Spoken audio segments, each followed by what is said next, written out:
गलतफ़हमी में। अब मुझे बताइए राष्ट्रपति अब्दुल कलाम किस स्कूल में पढ़ के गए थे? आप बता सकते हैं मुझे किसी स्कूल का नाम? नहीं बताएँ। हिंदुस्तान का जो सबसे पहला साइंटिस्ट है वो कौन है? हिंदुस्तान को ऐसे-ऐसे जो हथियार दिए वो किसने दिए? अब मुझे बताइए किसी आश्रम से निकल के दिए थे क्या? कोई आश्रम से निकल के नहीं आया था, बल्कि वो एक मदरसे का स्टूडेंट था। उसी ने हिंदुस्तान को इतनी ताकत दी थी कि दुनिया के सामने हिंदुस्तान एक पावरफुल मुल्क बन गया। नमस्कार दोस्तों। अभी भारत में जनसंख्या को लेकर काफ़ी बातें हो रही हैं और ख़ासकर मुस्लिमों को लेकर बहुत सारी बातें बताई जाती हैं कि मुस्लिमों की जो तादाद है वो धीरे-धीरे बढ़ रही है। चंद मुस्लिम ऐसे हैं जो देश में कहते हैं कि देश में आने वाले समय में मुस्लिमों का राज होगा, क्योंकि मुस्लिम जिस तरीके से बढ़ रहे हैं और मुस्लिम एक-दूसरे की मदद के लिए तैयार रहते हैं, उससे लगता है कि मुस्लिम इस चीज़ को स्वीकार करते हैं कि हमारी तादाद बढ़ रही है। मैंने भी बहुत सारे मुस्लिमों से सुना है कि हम 14% से 30% हो गए। पता नहीं कौन से मंत्र से ये इतनी जल्दी अपनी प्रोग्रेस दिखाते हैं। भारत सरकार के अनुसार अभी भी भारत में केवल 15% मुस्लिम हैं और उसमें सबसे जो बड़ा राज्य जो माना जाता है मुस्लिमों को वो केरल है और भारत का सबसे शिक्षित राज्य भी केरल ही है। लेकिन वहाँ शिक्षा कैसे आई? क्यों आई? ये बात नहीं है। हम बात केवल इस पे करेंगे और अभी हम खंडरावली में हैं और कुछ भाई यहाँ पर मौजूद हैं जो कि मुस्लिम समुदाय से आते हैं और वो इस बारे में क्या सोचते हैं, जनसंख्या का क्या फ़र्क पड़ेगा और जनसंख्या बढ़ने से मुस्लिमों के अंदर कैसी भावना जागृत होगी? क्योंकि जिसकी ज़्यादा संख्या उसका उतना ही बल होता है। अब कैमरामैन से कहूँगा थोड़ा नज़दीक आ जाए क्योंकि हाँ जी, भाई साहब क्या नाम है? दानिश चौधरी। दानिश भाई क्या कारण है कि मुस्लिमों को टारगेट किया जाता है? कहीं न कहीं बताया जाता है कि मुस्लिम जो है जनसंख्या को लेकर काफ़ी बातें करते हैं। नहीं, अगर सरकार जनसंख्या नियंत्रण पे मतलब कानून लाने चाहती है, तो हम इससे इच्छुक हैं। मतलब इसके अच्छी बात है लिया इससे मतलब कितने फ़ायदे हैं। एक तो देश में जैसे बढ़ती बेरोज़गारी, महँगाई, देश के हालात जो है आज के टाइम में देखते हो आप, जनसंख्या बढ़ रही है। अगर हमारे मतलब 1 या 2 बच्चे होगा, उसके हम अच्छे से शिक्षा भी दिला सकें, उसे अच्छा खिला सकें, अच्छी मतलब स्पोर्ट में अगर भेजना चाहो, स्पोर्ट में भेज सकें उसे। अगर ज़्यादा बच्चे हो गए, उनको हम खाना-पिलाना कहाँ से करेंगे? शिक्षा पे कैसे ध्यान दोगे उन पे? इतनी महँगाई में स्कूल की में फीस देख लो कितनी महँगाई है। इस हिसाब से तो सही है। हाँ जी, क्या नाम है? मेरा नाम वाब चौधरी। तो भाई साहब आपको क्या लगता है जो जनसंख्या को लेकर सरकार कानून बनाना चाहती है वो सही है या गलत है? क्योंकि मुस्लिम ये मानते हैं कि जनसंख्या हमारे बस की बात नहीं है, ये तो अल्लाह की देन है, अल्लाह बच्चे दे रहा है तो हम बनाए जा रहे हैं। तो आप क्या सोचते हैं इसके बारे में? नहीं देखो, बस की बात तो है, अगर हम कंट्रोल करना चाहें तो कंट्रोल कर सकते हैं। देखो, अगर सरकार एक कानून ला रही है तो वो ठीक है, अच्छी बात है, हमें इसको फ़ॉलो करना चाहिए। और वैसे भी दानिश भाई ने बताया, अगर हम इस चीज़ पे कंट्रोल करेंगे तो मतलब बेरोज़गारी कम होगी और एम्प्लॉयमेंट बढ़ेगा, तो ये अच्छी बात है। जी, आपका क्या नाम है जी? साबिर नंबरदार। साबिर भाई आपको क्या लगता है क्या कारण है जनसंख्या को लेकर इतनी बातें होती है? मुस्लिमों को क्यों टारगेट किया जाता है? बच्चे तो और भी पैदा कर रहे हैं और जो लोग कानून लेकर आना चाहते हैं वो तो 7-7 8-8 हैं घर में। तो ये सब मुद्दे से भटकाने के लिए करती है सरकार, लोगों का ध्यान बेरोज़गारी से, महँगाई से ध्यान भटकावे। अगर कानून ला रही तो अच्छी बात है, कोई दिक्कत नहीं, क्योंकि अगर कानून आएगा इसमें मुस्लिम बहुत पिछड़े हुए हैं क्योंकि मुस्लिमों की जनसंख्या हकीकत में थोड़ी ज़्यादा है। मतलब एक घर में अगर 5 बच्चे हैं, तो हम उसको पालन-पोषण कैसे करेंगे? अगर 2 हो गए तो शिक्षा भी अच्छे देंगे, पालन-पोषण भी अच्छे से कर लेंगे। तो कानून मेरे हिसाब से तो आना चाहिए, बट इसका लाने का तरीका बहुत मतलब बहुत गलत रहा होगा कि खाली मुस्लिमों को टारगेट किया जाएगा इसमें। अगर एक कानून पहले आता है तो हिंदुओं में बहुत ऐसे है जी भाई उनकी जनसंख्या बहुत ज़्यादा है, मार से ज़्यादा है। अगर आंकड़े देखते हैं तो उनकी मार से ज़्यादा पहले से ही। मुस्लिमों में मतलब अब तो थोड़ा नॉर्मल हो गया, अब कोई दिक्कत नहीं है। पहले बहुत होते थे, अब तो 2 या 3 बच्चे होते हैं। तो अब तो कोई दिक्कत नहीं, अगर कानून है मुसलमानों को किसी को ऐतराज़ नहीं होगा इस चीज़ से। चलिए और भी भाई हैं। हाँ जी, क्या नाम है? मोहम्मद फारूक। फारूक जी आपको क्या लगता है क्या कारण है जनसंख्या बढ़ने से मुस्लिमों को क्या फ़र्क पड़ेगा? मुस्लिम क्या इससे घबराएँगे? और सरकार कानून लेकर आना चाहती है, सरकार चाहती है कि जनसंख्या पर नियंत्रण लगे। आप चाहते हैं जनसंख्या को नियंत्रित किया जाए? तो ये हमारे को कोई फ़र्क नहीं पड़ता और ये हमारे शरीयत के खिलाफ भी है और रिज़्क का वादा जो करा अल्लाह ने करा है, तो हम तो इस चीज़ से घबराते नहीं। अल्लाह जो भी दे, ऐसा कुछ नहीं सरकार है। तो कानून बनाना चाहती है। अगर सरकार आपके घर में ज़्यादा बच्चे होंगे, अब आपका ही पड़ोसी देश है चीन, चीन में तो कानून बन गया, वहाँ तो कोई दिक्कत नहीं हुई, वहाँ भी मुसलमान रहते हैं, वहाँ के मुसलमानों ने मान लिया। तो ऐसा क्या है भारत का मुसलमान शरीयत के कानून पे चलना चाहता है, चीन का चलना नहीं चाहता? देखो जी उनकी सोच है। ये बात सरकार की, सरकार तो जो चाहे वो कर सकती है। अब सरकार का क्या हो? सरकार तो बहुत सारी ऐसी बातें कर रही है जो बिल्कुल खिलाफ है। सरकार के बारे में हम क्या कह सकते हैं? उनकी चल रही, तो चला रहे वो अपनी, हमें तो इस चीज़ पे कोई एतराज़ नहीं है। तो जनसंख्या कानून जो सरकार लेकर आना चाहती है सही है या गलत नहीं, है? हमारे हिसाब से तो गलत है। तो आप चाहते हैं कि बच्चे मतलब घर में 10-10, 12-12 बच्चे हों और फिर उनको खाने की दिक्कतें हों, उनके रोज़गार वो की तो दिक्कत हो, उनके स्वास्थ्य की दिक्कत हो। नहीं, हमारे हिसाब से तो कोई ऐसी दिक्कत नहीं है। अल्लाह का शुक्र है हमारे घरों में भी है और भी बहुत सारे हमारे में जितने भी है, कोई ऐसी दिक्कत नहीं है खाने की। अच्छी ज़िंदगी गुज़ार रहे हैं। यही तो गुज़ार रहे हैं, यहाँ तो बहुत अच्छी समृद्धि है, वेस्ट यूपी में तो ख़ासकर। ऐसे भी राजस्थान में आप देख सकते हैं, जहाँ 1-1, 2-2 बच्चों को पालना दुर्लभ हो चुका है और सरकार तो बता भी रही है कि महँगाई बढ़ रही है। पेट्रोल के आप भाव देख लीजिए, डीज़ल के भाव देख लीजिए, अब तो दूध पर और दही पर भी जीएसटी लग गई। देखो जी, जिस तरह महँगाई का हिसाब है, इस हिसाब से तो एक बच्चे भी पालना मुश्किल है। सरकार अगर एक महँगाई का हिसाब देखे, तो सरकार इस चीज़ पे ध्यान दें ना महँगाई की तरफ, महँगाई कम करे। सरकार को अगर इस चीज़ को देखना है कि भई ये बच्चे किस तरह पढ़ेंगे, तो इस हिसाब से महँगाई कम करे ना। अच्छा है। हाँ जी, क्या नाम है? मोहम्मद तस्कीन। तो सर आपको क्या लगता है किस तरीके से आप इस चीज़ को देखते हैं? इस कानून को किस तरीके से आप देखना चाहते हैं? क्योंकि सरकार जो कानून लेकर आती है, हमारे लिए लेकर आती है, अपने जो देश के वासी हैं उनको लेकर आना चाहती है, उससे उसका फ़ायदा होगा। तो आपको क्या लगता है सरकार ठीक कर रही है या गलत? सरकार अपने हिसाब से ठीक ही कर रही है। तो आपको क्या लगता है मतलब जैसे जनसंख्या पर कानून लग जाएगा, नियंत्रण हो जाएगी, 1 से 2 से ज़्यादा बच्चे नहीं कर पाएँगे, 2 से ज़्यादा बच्चे पैदा करोगे तो आपको सरकारी सुविधाएँ नहीं मिलेंगी। तो सही है या गलत? जब कानून बनेगा वो ऐसा तो होगा नहीं कि मुस्लिमों के लिए बनेगा, वो तो सबके लिए है।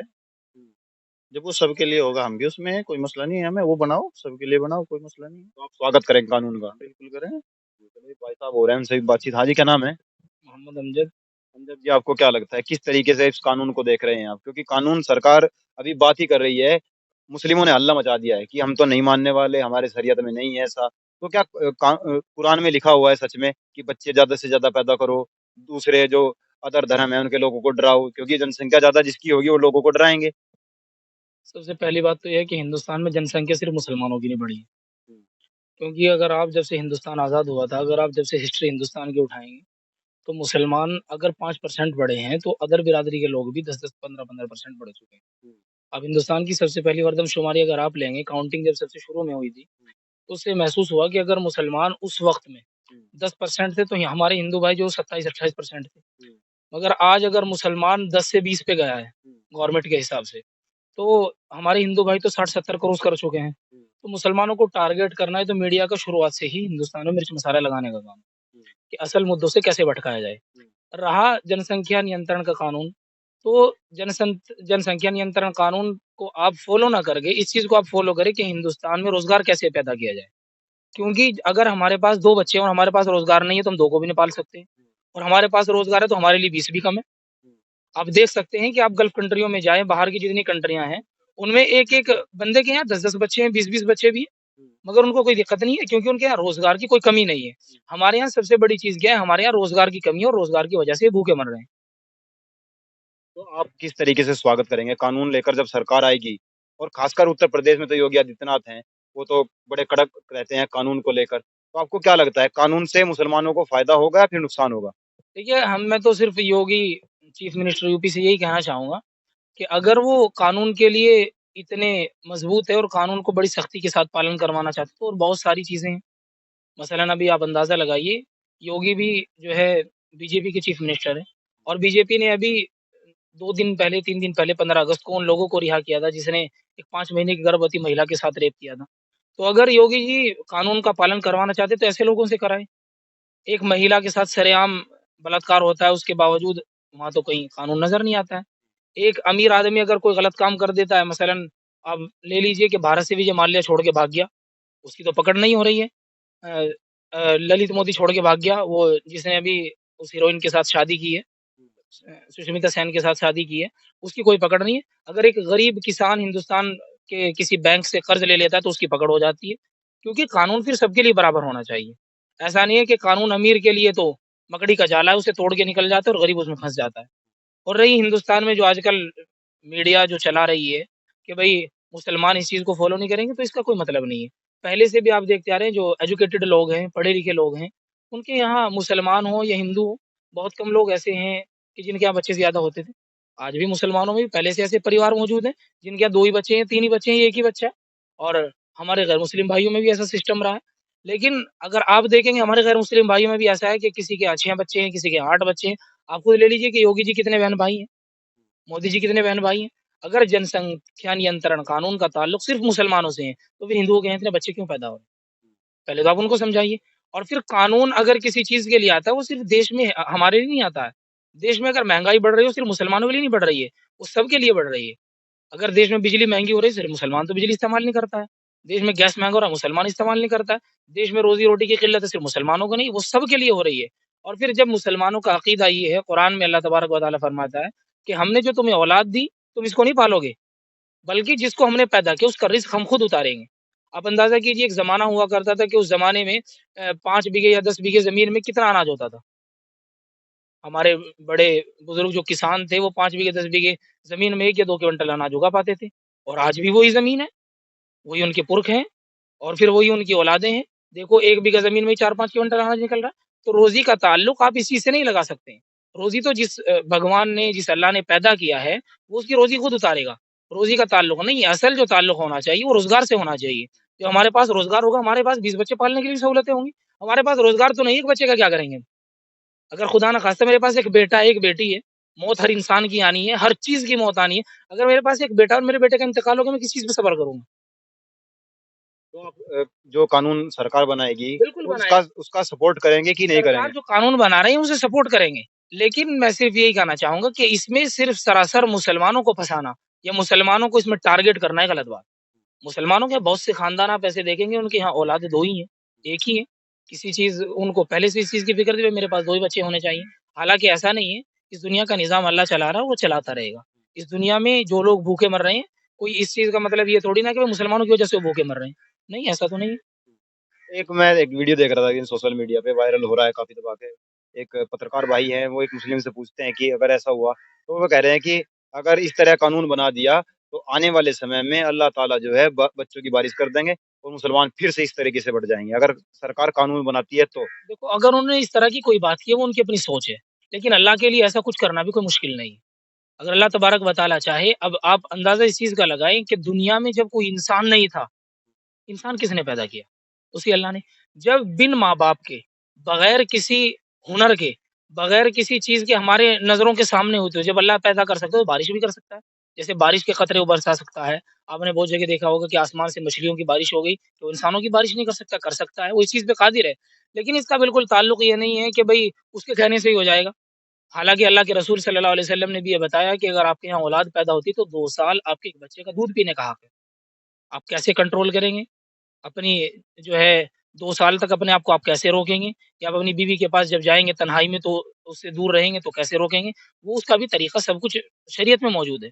लेकिन तो फिर मुसलमान इतने बच्चे पैदा क्यों करते हैं? क्योंकि आप भी जानते होंगे, अगर हम मेडिकल साइंस के ज़रिए से देखें, तो बताया जाता है कि अगर आप 1 साल, कम से कम 2 साल का गैप देंगे, तो जो औरत है, वो स्वस्थ रहेगी। अगर आप लगातार बच्चे पैदा करेंगे, देखते होंगे आपने पहले भी सुना होगा, जब खेती होती थी, तो हमारे जो पुरखे, हमारे जो बुजुर्ग हैं, वो मतलब 3-3, 4-4 महीने तक गैप दे देते। अब क्या है, लगातार बोए जा रहे हैं, ईख कट गया, गेहूँ की तैयारी, गेहूँ कट गया, ईख की तैयारी, उससे फसल कमज़ोर होती है। देखिए, जो माता है, वो कमज़ोर होगी और लगातार बच्चे पैदा करने से उसको दिक्कतें आएँगी। वो इस जल्दी बीमार होगी, जल्दी मर भी सकती है। इस चीज़ का ताल्लुक आप सिर्फ़ मुसलमानों से नहीं जोड़ सकते हैं। इस चीज़ का ताल्लुक आप जोड़ेंगे एजुकेशन से। आप अंदाज़ा कीजिए कि अगर हिंदुस्तान में मुसलमान पढ़ा-लिखा होगा, तो उसे अकल भी आएगी, उसे होशियारी भी, उसे समझ भी होगी कि शरीयत मुझसे क्या चाहती है और इस चीज़ का तकाज़ा क्या है। अगर हम खुद अनपढ़ होंगे, तो हमें कैसे पता चलेगा? अगर आप एक बच्चे के सामने आग भी रख देंगे और एक बच्चे के सामने पानी भी रख देंगे, उसे लाल नज़र आएगी, वो पानी की तरफ नहीं जाएगा, वो तो आग की तरफ जाएगा। असल हिंदुस्तान सरकार जो है वो तालीम पे तवज्जो दे। मुसलमान अगर इतने पीछे हैं, मोदी जी ने 2014 में नारा दिया था कि एक हाथ में कुरान, एक हाथ में कंप्यूटर, कहाँ है? किस मदरसे में है? सरकार की नज़र में जो मदरसे चले थे, उन्हें तो बैन कर दिया गया। आसाम में मदरसे बंद कर दिए गए और मदरसे का ताल्लुक सिर्फ़ इस चीज़ से नहीं कि यहाँ पे सिर्फ़ धार्मिक तालीम दी जाती है, नहीं। आइए आप मदरसों की एजुकेशन देखिए। मदरसों की एजुकेशन आप तब देखेंगे, तभी तो पता चलेगा। इस चीज़ का ताल्लुक 2 ही चीज़ों से है, एक तो एजुकेशन हमारे पास नहीं है और दूसरी हमारे पास रोज़गार नहीं है। अगर सरकार इन दोनों चीज़ों पे तवज्जो देगी, मुझे तो उम्मीद है मदरसों से कौन-सा रोज़गार मिलेगा? जो बच्चे मदरसों में पढ़ के जाएँगे, उनको कैसे रोज़गार क्यों मिलेगा? नहीं मिलेगा? जब बच्चे मदरसे से पढ़ के जाएँगे, रोज़गार मिलेगा, ना मिलने का क्या मतलब है? अब मुझे बताइए मदरसे तो मौलवी पैदा करेंगे, ऐसा स्कूल नहीं में क्यों नहीं भेजते आप नहीं, नहीं, बच्चों को? आप गलतफ़हमी में हैं। अब मुझे बताइए, राष्ट्रपति अब्दुल कलाम किस स्कूल में पढ़ के गए थे? आप बता सकते हैं मुझे किसी स्कूल का नाम? नहीं बताएँ। हिंदुस्तान का जो सबसे पहला साइंटिस्ट है, वो कौन है? हिंदुस्तान को ऐसे-ऐसे जो हथियार दिए, वो किसने दिए? अब मुझे बताइए, किसी आश्रम से निकल के दिए थे क्या? कोई आश्रम से निकल के नहीं आया था, बल्कि वो एक मदरसे का स्टूडेंट था। उसी ने हिंदुस्तान को इतनी ताकत दी थी कि दुनिया के सामने हिंदुस्तान एक पावरफुल मुल्क बन गया। फिर बताइए, तो कोई आश्रम से निकल के आता वो देता तब हम मानते। वो मदरसे से ही तो निकल के गया था। और फिर मदरसे अल्लाह के रसूल सल्लल्लाहु अलैहि वसल्लम ने फरमाया, जिस मुल्क में तुम रहते हो, उस मुल्क की हिफाज़त करना तुम्हारी ज़िम्मेदारी बनती है। आज मीडिया में अजीब-ओ-गरीब सवाल पूछे जाते हैं मुसलमानों से कि भई आप हिंदुस्तान में रहते हैं, आप दूसरे मुल्क के कानून को फ़ॉलो करते हैं, उससे मोहब्बत करते हैं, ऐसा नहीं है। बल्कि मुसलमान उस चीज़ का नाम है कि अगर दूसरे मुल्क में रहकर मेरे किसी भाई को परेशानी है, तो मेरा दिल दुखेगा। उससे हमारा ईमान का ताल्लुक है। तो क्या कारण है मुस्लिमों को ही टारगेट किया जा रहा है और दूसरों को टारगेट क्यों नहीं किया जा ये रहा है? तो मिर्च मसाले वाला काम है क्या कि कौन लगते हैं इस जो ये इतना बड़ा बवंडर देश में मचा हुआ है, इसके पीछे आपको किन लोगों का हाथ लगता है? जिसे हिंदुस्तान का नहीं बल्कि दुनिया का एक आज़ाद स्तंभ कहा जाता है। ये कहा जाता है कि मीडिया दुनिया का आज़ाद स्तंभ है। वो किसी से भी किसी मुद्दे बात कर सकता है। हिंदुस्तान की जो मीडिया हो चुकी है, वो बिक चुकी है मुकम्मल तौर पे। वो किसी भी ऐसी चीज़ को उठाना नहीं चाहती है जिससे कि हिंदुस्तान के लोगों का भला हो। हिंदुस्तान में रहने वाली जो है हर कौम का भला हो। हिंदुस्तान में रहने वाले जानवरों का भला हो। बल्कि वो चाहते हैं कि हिंदुस्तान में फ़साद और हिंदुस्तान में लड़ाई-झगड़ा या हिंदुस्तान के मुद्दे कैसे भटकाए जाएँ, इसी वजह से वो मुसलमानों के ऊपर कैमरा फ़ोकस रखते हैं और उसी के ऊपर ही वो सारी बातें करना चाहते हैं। 15 अगस्त तो आपने जो हमारा देश आज़ाद हुआ था, तो आपने स्वतंत्रता दिवस मनाया मदरसों में? क्यों नहीं बनाए? ये हम आज से नहीं 1947 से मनाते आ रहे हैं। आपको अंदाज़ा नहीं है कि सबसे पहले तिरंगा झंडा किसने फहराया था? क्या नाम वहाँ था उनका? मेरे हिसाब से शाहरुख खान के नाना थे, जनरल शाहनवाज़ खान उनका नाम बताया जाता है। जिसने लाल किले से अंग्रेज़ों का झंडा उतार के फेंका था और तिरंगा झंडा लहरा वो कौन था? मुसलमान था। इस बार आज़ादी नहीं मिली हिंदुस्तान को, या तो फिर कंगना रनौत के हिसाब से 8 साल से आज़ादी मिली है, या फिर जिन लोगों ने इस बार आरएसएस के लोगों ने बढ़-चढ़ के हिस्सा लिया, तिरंगा यात्राएँ ऐसी निकाली, गोया कि हिंदुस्तान पहली बार आज़ाद हो। हिंदुस्तान के जितने मदरसे हैं सब में 1947 से तिरंगा फहराते आ रहे हैं हम लोग। चाहे वो 26 जनवरी, 15 अगस्त हम खुशी से मनाते हैं। और हमारे मुल्क का आप झंडा देखेंगे तो जितनी इज़्ज़त हम लोग करते हैं, मैं तो समझता नहीं हूँ। आरएसएस के आप आज भी जाएँगे, उनके यहाँ पे या तो बीजेपी का झंडा ऊपर मिलेगा या फिर आपको भगवा का झंडा ऊपर मिलेगा। हमारे यहाँ तो ऐसा नहीं है। हमारे यहाँ अगर झंडा लगाया जाता है तो सीधी-सी बात है, सरज़मीन हिंदुस्तान का हम झंडा लगाते हैं। इससे ज़्यादा इज़्ज़त कभी मदरसों में किसी झंडे को दी नहीं गई। अब जो बताइए, जो मदरसों से बताया जाता है, मदरसे आतंकवादी पैदा कर रहे हैं। किसी एक मदरसे का नाम बताएँ जिसमें आतंकवादी पैदा हुए? किसी एक मदरसे का नाम तो ये बताएँ। बातें क्यों चल रही है देश में? देखिए, चलाने को तो कुछ भी चला सकते हैं आप। आपकी ज़ुबान है, आपकी आँखें हैं, आपका मुँह है, आपके हाथ में कलम है, आप कुछ भी लिख सकते हैं। लेकिन कोई साबित किया किया जाए कि हिंदुस्तान के मदरसों में इस तरह की तालीम दी जाती है कि मदरसों से आतंकवादी निकलते हैं। आतंकवादी नहीं निकलते हैं। अपनी शरीयत की, अपनी जान की, अपनी इज़्ज़त की, अपने माल की हिफाज़त करना आतंकवाद नहीं होता है। अगर कोई मेरी जान के ऊपर हमला करेगा, मैं वापस उस पर हमला करूँगा, मैं आतंकवादी कैसे हो गया? अगर कोई मेरे ऊपर अटैक कर रहा है, सफ़र में मैंने वापस उस पर अटैक किया, तो बताइए मैं आतंकवादी हूँ आपकी नज़र में? नहीं, बल्कि मैंने अपनी जान की रक्षा की है। जान की रक्षा करना, मुल्क की रक्षा करना, अपने माल की रक्षा करना, इज़्ज़त की रक्षा करना, इसे आप आतंकवाद नहीं कह सकते। चलो मेरा आखिरी सवाल ये है, ये बता दीजिए जो कानून आएगा, सरकार जो कानून लेकर आना चाहती है, आप उसका स्वागत करेंगे या नहीं? बिल्कुल करेंगे, हम चाहते हैं कि सरकार ऐसे कानून बनाए और सरकार को भी फिर ये पता चलेगा कि जनसंख्या मुसलमान बढ़ा रहे हैं या कोई और कौम बढ़ा रही है। क्योंकि जनसंख्या हिंदुस्तान की अगर आप पहले से उठाएँगे तो आपको पता चल ही जाएगा।